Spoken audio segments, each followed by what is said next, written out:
When you put God first, my darling, the world must move. It shifts, it shakes, it bows its proud head and says, "Here walks a soul who knows her Maker." Oh yes, when you put God first, storms may still come, but now you dance in the rain, child. You lift your face to the thunder and whisper, "Peace, be still," because you know who holds the lightning in his hands. There was a time, and don't be ashamed, we've all been there, when you trusted in people before you trusted in God. You ran after applause. You leaned on empty promises. You wrapped your heart in fragile arms. But oh, when you put God first, when you let him be the center, the root, the rock, the river, everything changes. There comes a time in every woman's life, in every man's walk, when the world turns cold, when applause grows silent, when the lights dim and you are left, just you and your shadow, just you and your trembling, just you and the truth. And oh, how bitter that truth can taste when you've built your life on the sugar of approval. How hollow the song when your rhythm was rooted in what they thought, what they said, what they gave, what they withheld. Yes, baby, I've walked that road too. Shoes worn down by the marching, heart bruised by the begging, soul tired from trying to fit into spaces never meant for me. But one day, the winds shifted. One day, the still small voice of the Almighty broke through the noise. It did not shout. It whispered, "Put me first." And in that moment, that holy, trembling, truth-wrapped moment, I came home to myself. Not the self the world handed me in pieces, but the one God carved before time ever ticked. When you put God first, baby, the world rearranges. You stop measuring your worth by man's scales. You stop shrinking yourself to fit into cages called likes and followers. You stop selling your peace for pennies and your purpose for a temporary crown. See, the world will teach you to hustle, to climb, to claw, to be seen even if it costs you your soul. But God, oh, the master, the maker, the potter of your spirit, he teaches you to be still, to know, to trust, to remember that before you had a title, before you had a diploma, before you had that heartbreak, that baby, that diagnosis, you had him. And more importantly, he had you. You see, child, putting God first doesn't mean abandoning ambition. No, no, no. It means surrendering it, letting him lead it, letting him breathe on it. Because anything you build without God will crumble in the wind. Anything you chase without him will flee when the lights go out. But when God is first, when he's your why, your how, your when, your everything, you can stand in the storm and say, "I am not afraid. I know who holds the wind." Ah, beloved, listen now. When you walk with God first, you walk in purpose, not just tasks, not just schedules and obligations and the busy work of surviving, but purpose, eternal, sacred, solid as a mountain, soft as a whisper. You don't wake up to prove anymore. You wake up to praise. You don't strive, you trust. You don't hustle, you hear. You listen for that quiet call that says, "This is the way, child. Walk in it." And baby, you walk, with dignity, with grace, with a fire that can't be explained and a peace that can't be stolen. Because now your steps are ordered, your hands are guided, your heart is shielded, and your name is spoken in the courts of heaven, not just the hallways of man. Let me tell you, child, you can gain the whole world and lose yourself. But when you put God first, you gain yourself. You remember who you are in him. Fearfully made, wonderfully crafted, chosen, held, destined. The world may call you small. God calls you mighty. The world may pass you by. But God sits with you at the table and says, "Dine with me, beloved. I saved this seat for you." Ew! I've seen women with diamonds in their ears and dust in their souls. Men with money in their pockets and misery in their homes. Because without God, there is no true success. Without God, there is no peace in the palace. Without God, the castle crumbles, the throne rots, the crown weighs heavy on a weary head. But when you put God first, child, You could be living in a one-bedroom apartment with no furniture, and your soul still sings, because peace doesn't come from things. Joy doesn't come from status. Power doesn't come from platforms. It comes from presence. His presence. Yes, baby. When you put God first, you don't need to beg for love. You are love. You don't need to chase opportunities. Opportunities find you because favor follows the faithful. When God is first, even your failures are holy. Even your tears are seeds. Even your delays are divine. You stop asking, why me? And start saying, use me. Because your life becomes a vessel, not a performance. You wake up knowing you are not behind. You are not broken. You are not alone. You are right on time, held in the hand of a God who doesn't rush, doesn't forget, and never fails. And what a relief, my sweet child, what a blessed, breath-giving relief, to no longer carry the weight of your life alone. When you put God first, you release the need to be in control. You realize He's already gone ahead. He's already fought that battle. He's already opened that door. He's already healed what you haven't even told anyone is broken. And in that surrender, you rise, not in ego, but in essence. Not in pride, but in power. Not in fear, but in faith. So I say this to you, the dreamer, the struggler, the tired, and the trying, put God first. In your mornings, before you check your phone. In your plans, before you make them permanent. In your love, before you give your heart away. In your decisions, before you sign your name. Put Him first, and everything changes. Because when you put God first, you don't just live, you become alive. Rooted, ready, radiant, and you walk this earth not as a question mark, but as an exclamation of His glory. Oh yes, child. I know what I'm talking about. I've seen it. I've lived it. I've risen in it. Put Him first and watch your life become poetry. Not the kind written with ink, but the kind written with grace, with mercy, with miracles you didn't even ask for. Yes, baby. Put Him first, and see everything else bow to that holy order. See joy restored, see wisdom flow, see strength you didn't know you had rise up in your bones. Put God first, and walk, child. Walk bold, walk true, walk free, because now you know you are not alone, you are not lost, you are not forgotten, you are God's, and He is first. Amen. There are seasons, child, when the sky weeps and the sun hides behind sorrow. Seasons when the ground beneath your feet doesn't feel like earth. It feels like water. Shifting, unstable, unfamiliar. And in those moments, when the air is heavy with disappointment and your heart echoes with questions, you wonder, Lord, where are you? You cry out not with your lips, but with your living. You ache in the silence. You tremble in the dark. But hear me now, my sweet baby. Faith never promised you the absence of storms. No, it did not. Faith promised you the presence of God within them, not a life without rain, but a life where even the thunder is part of the song. You see, when you put God first, it does not stop the world from spinning wild, but it does anchor your soul. It does settle your spirit.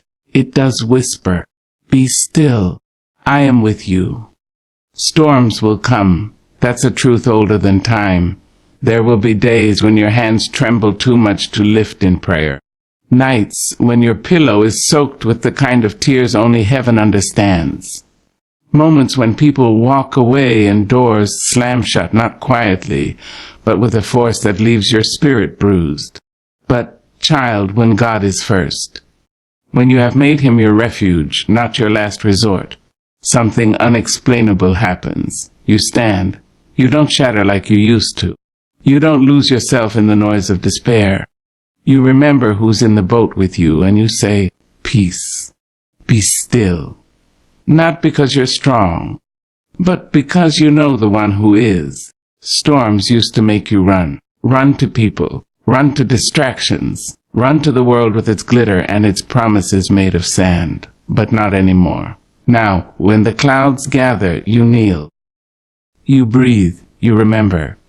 Because the same God who walked with Moses through the sea, the same God who stood with Daniel in the lion's den, who fed Elijah in the wilderness, who comforted Mary at the foot of the cross, that same God walks with you. And when he is first, the storm stops being your enemy. It becomes your teacher. It teaches you to lean, to listen, to love deeper and trust harder. It teaches you that peace isn't the absence of chaos. It's the presence of God in the midst of it. Now, I know it doesn't always feel like victory. There are days when it feels like you're losing, when the silence feels like abandonment, when the healing doesn't come in your time, and the answers you prayed for seem swallowed by the wind. But don't you know, child, that God speaks in the silence, that he is still present even when he is quiet, that the teacher is always silent during the test. And yes, baby, life will test you. Oh, it will test you until your tears become prayers and your wounds become wisdom. But when God is first, when he is your foundation, your focus, your faithful guide, you do not collapse. You bend, you bow, but you do not break. You become like a tree planted by the rivers of water. Your leaves stay green even in drought. Your fruit comes in season, and though the winds may roar, you remain. Faith does not erase the hard things, but it gives you holy strength to endure them. It turns your scars into stories, your pain into purpose, your valleys into victories. Now let me speak to the one who's tired of trying, tired of hoping, tired of waiting. Put God first, and you will find rest. Not the kind that comes from sleep, but the kind that comes from surrender. That holy kind of rest that wraps around your soul and says, even now, I've got you. And listen, don't be ashamed of your doubts. Don't hide your fears. Even Jesus wept. Even he cried out, why have you forsaken me? But the cross was not the end, and neither is your suffering. You are passing through the fire, not living in it. And what you survive will become your song. You see, child, when God is first, your posture changes. You no longer fight with your fists. You fight with your faith. You stop trying to control everything, and you learn to trust the one who controls the wind and the waves.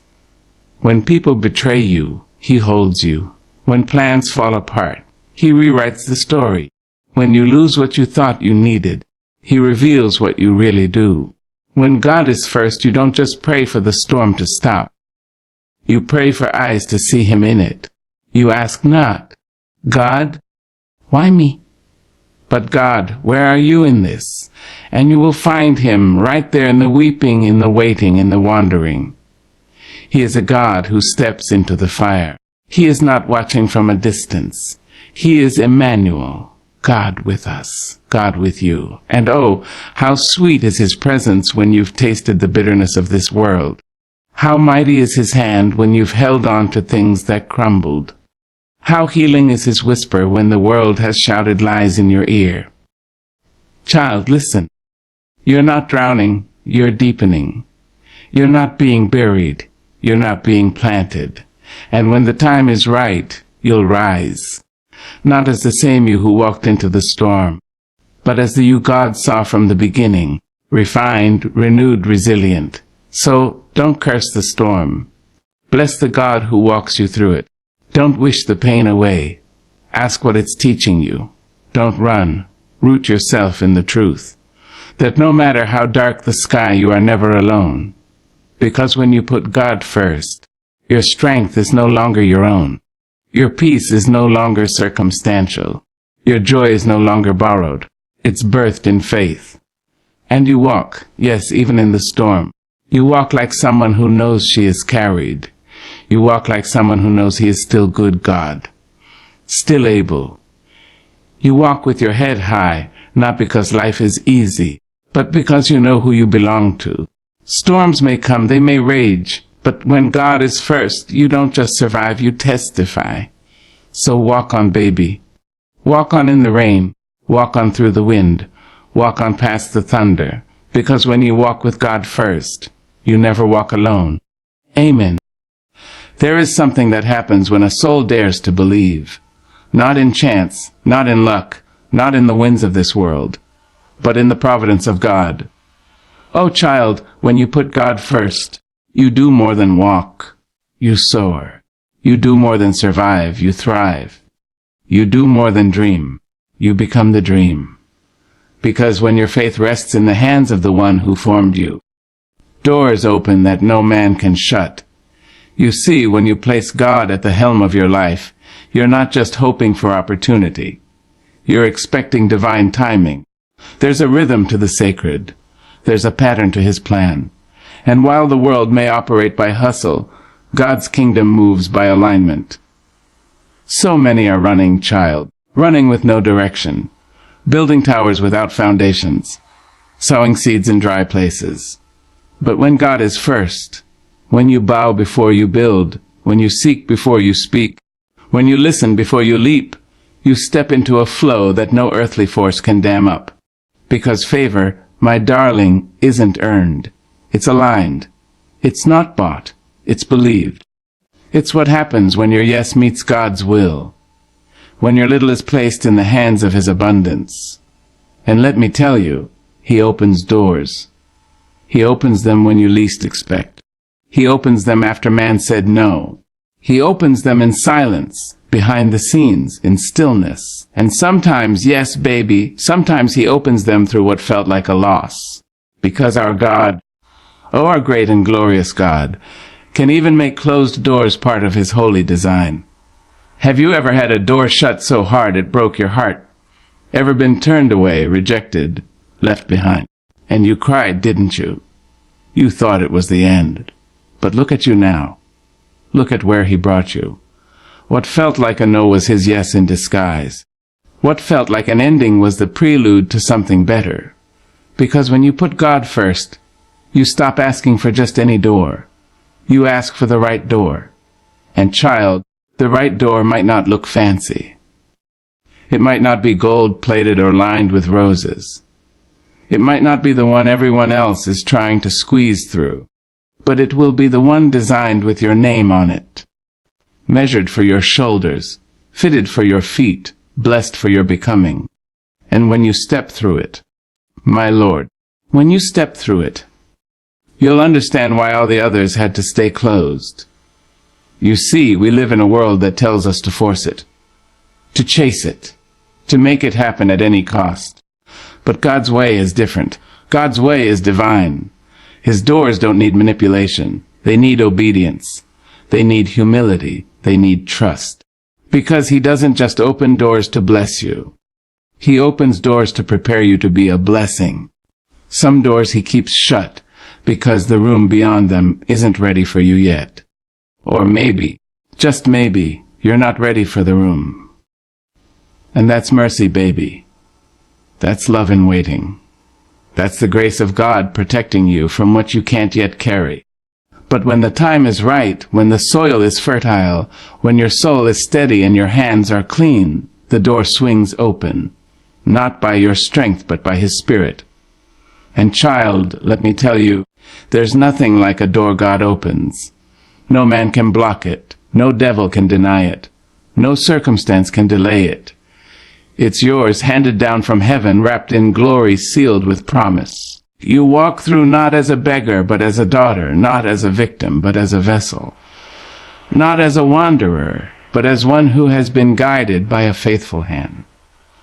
And the beauty, beloved, is this. When God is first, you don't even need to knock sometimes. The door knows your name. The door opens toward you, because God has already spoken to the other side. He has already prepared hearts, already aligned resources, already cleared the path. You just have to walk. But hear me now, don't confuse delay with denial.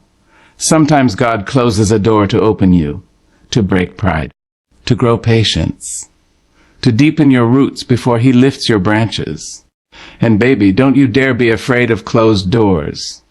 Sometimes God shuts a door to keep you from settling for less, to protect the oil on your life, to preserve the anointing. You weren't made for every room. You were made for divine appointments. So lift your head, child. Stop knocking where God has already said no. Stop begging for access to what isn't yours. Start praising him for the doors he closed, because they kept you aligned. And then, start walking with expectation. Because when God is first, you don't just live with hope, you live with certainty. You know the door is coming. You know the breakthrough is near. You know the right people, the right place, the right time. They're already on heaven's calendar. So stop worrying about what you don't see. Start worshiping for what's on the way. Because when you walk with God first, you walk into places that were locked for generations. You break chains your ancestors couldn't. You open doors not just for yourself, but for those behind you. Child, this is bigger than you. This is legacy. This is purpose. This is promise. And the only key you need is faith, not perfection, not connections, not money or status. Just a heart that says, God, you go first, and I'll follow. You follow him through valleys, through waiting, through silence. And then, when it's time, he opens the door. And you walk through, not as who you were, but as who he made you to be. So don't rush, child. Don't panic. Don't force it. Just trust. Because when you put God first, the door opens not just to a new chapter. It opens within you. And suddenly you see it.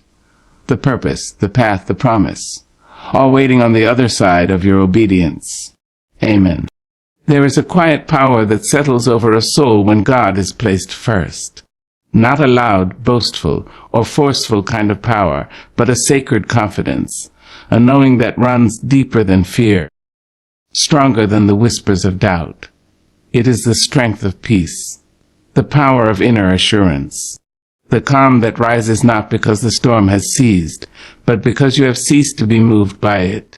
You see, my child, when God is first, you do not wake each morning grasping at approval, yearning to be seen, itching to be enough. You already are. Not because of what the world says, but because of what God has already declared. You are mine. And that, my sweet one, that truth alone becomes your anchor. You begin to walk differently, not with arrogance, but with assurance. Not because you believe you are better, but because you know you are held. When God is first, you are no longer enslaved to the opinions of others. Their applause does not elevate you, and their silence does not diminish you. You no longer need their validation, because your worth is no longer rented from their reactions. It is rooted in the soil of divine love. You see, the world teaches to strive, to earn love, to hustle for attention, to mold ourselves into what pleases people, even if it means shattering the soul God gave us. But when you put God first, you stop performing, you stop pretending, you stop bending to fit into boxes too small for your spirit. Instead, you rise. You rise into who you were created to be, not shaped by trends, not silenced by fear, not dimmed to keep others comfortable. You rise not because you seek to dominate, but because you've discovered the divine within.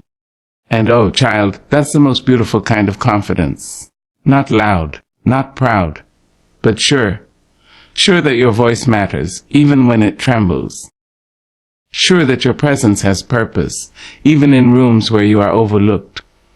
Sure that your journey is holy, even when it doesn't look like anyone else's. Because when God is first, you are no longer living to impress. You are living to express the glory of the one who made you. You dress your soul in dignity. You carry yourself with grace. Not because life is perfect, but because God is faithful.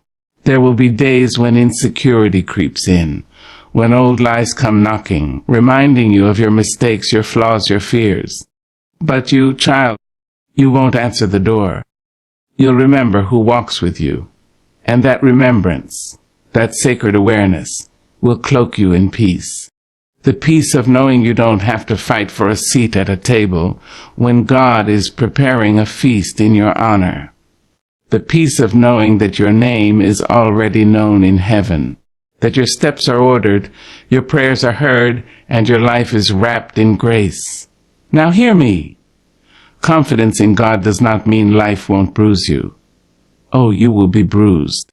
You will know heartbreak, betrayal, loss, but you will not be broken, because your identity is no longer built on sand. It is built on the rock. And when you know who you belong to, you stop seeking permission to be who you are. You stop apologizing for your light. You stop shrinking in the face of someone else's discomfort. You stop doubting your voice, your call, your worth. You learn to stand, not in defiance, but in reverence. Reverence for the God who formed you in your mother's womb, who numbered your hairs, who whispered purpose into your bones before the world ever whispered doubt. And this confidence, this holy confidence, begins to color everything. It changes how you speak. Your words become seasoned with truth and grace, no longer sharp with fear, but firm with faith. It changes how you love. You love from a full cup, not an empty one. You love with boundaries, with wisdom, with kindness that flows from overflow, not obligation. It changes how you walk into a room. You no longer scan for acceptance. You bring it with you. You don't adjust your crown based on who's watching. You wear it because it was given by God Himself. Now some won't understand this kind of peace. They'll call it pride, arrogance, even rebellion. Let them talk. You are not here to convince them. You are here to walk in your calling, to honor God with the way you carry the temple of your soul. And honoring God means no longer hiding, no longer dimming, no longer believing the lie that you are too much or not enough. You are exactly what He created, fearfully and wonderfully made, marked by heaven, sent with purpose. And when you walk in that truth, when you live from that truth, you become a mirror for others. They see your peace and they want their own. They see your confidence and they remember they were born with worth too. You don't have to preach to inspire. You just have to be. Be the light in a world drowning in comparison. Be the stillness in a storm of striving. Be the reflection of a God who doesn't need you to be perfect, only present. That's the blessing of putting God first. He doesn't just change your circumstances. He changes you. He transforms your view of yourself. He redefines what beauty is, what success is, what love is. And suddenly, you no longer need the world to give you what God has already promised. You don't need to chase after empty things when your soul is full. You become whole. Not flawless, but whole. Not untouchable, but unshaken. So lift your head, my dear. Stand tall in who you are. Speak with the fire God placed in your belly. Love with the tenderness He poured into your spirit. And walk with the confidence that comes from knowing you are a child of the Most High God. And when He is first, you don't just walk with confidence. You radiate it. Amen. There is a mystery to divine timing, a sacred rhythm to the unfolding of God's plan. It does not rush, does not beg, does not panic. And oh, beloved, it certainly does not cater to the ticking of our clocks or the pacing of our anxious hearts. But it moves, faithfully, gently, intentionally, like the rising of the sun, like the blooming of a flower after winter's kiss. You see, when you put God first, you learn to wait differently. You stop viewing waiting as punishment, and you begin to see it as preparation. Because the God who painted the stars in their place and commanded oceans to know their boundaries is also the God who is orchestrating your steps with wisdom far greater than our own. Waiting with God isn't idle.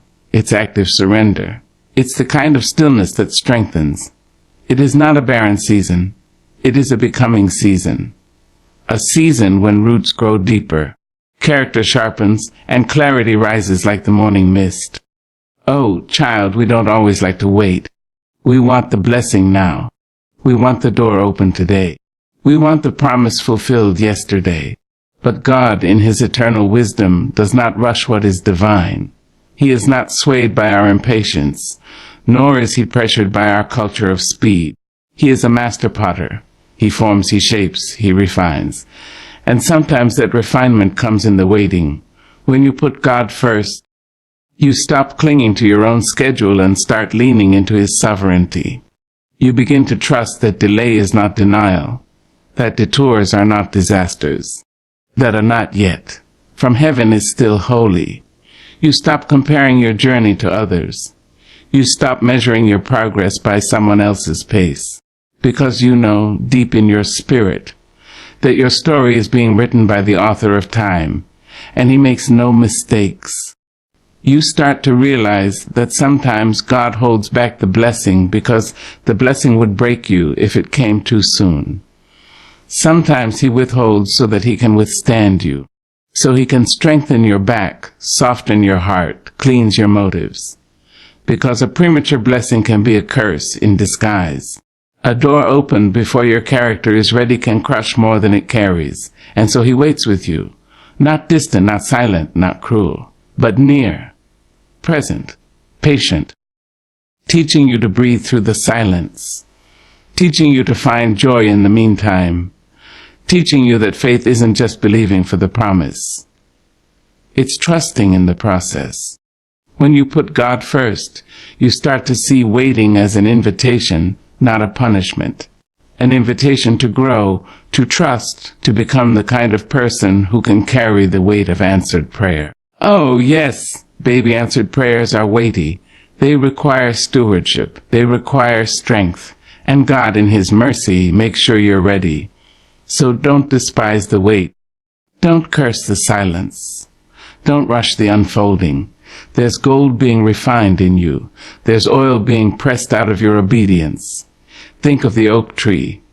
It does not rush its growth. Its roots go deep before its branches stretch wide. And when the storms come, because they always come, it stands, because it has waited well. That's what God is doing in you. He's rooting you, anchoring you, preparing you. And the day will come. Yes, it will surely come.